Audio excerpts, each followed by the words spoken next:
ചോദിക്കുവിൻ, നിങ്ങൾക്ക് ലഭിക്കും. അന്വേഷിക്കുവിൻ, നിങ്ങൾ കണ്ടെത്തും. മുട്ടുവിൻ, നിങ്ങൾക്ക് തുറന്നു കിട്ടും എന്നാണ് ഈശോ തരുന്ന ഉറപ്പ്.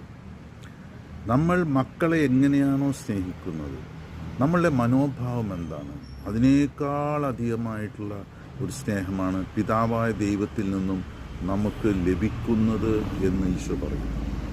എന്നാൽ നമ്മളുടെ മനോഭാവം എന്തായിരിക്കണം? നമ്മുടെ മനോഭാവം വ്യക്തമായി ഈശോ പറയുന്നു, മറ്റുള്ളവർ നമ്മൾക്ക് ചെയ്തു തരണമെന്ന് നമ്മൾ ആഗ്രഹിക്കുന്നത് എന്താണോ അത് മറ്റുള്ളവർക്ക് ചെയ്യുക. അപ്പോൾ ഇങ്ങനെയുള്ളൊരു മനോഭാവത്തോടു കൂടി വേണം നമ്മൾ ദൈവത്തോട് ചോദിക്കാൻ. അങ്ങനെയുള്ളൊരു വ്യക്തി ചോദിക്കുമ്പോഴാണ് ഇരട്ടിയായി അനുഗ്രഹം ലഭിക്കുന്നത്.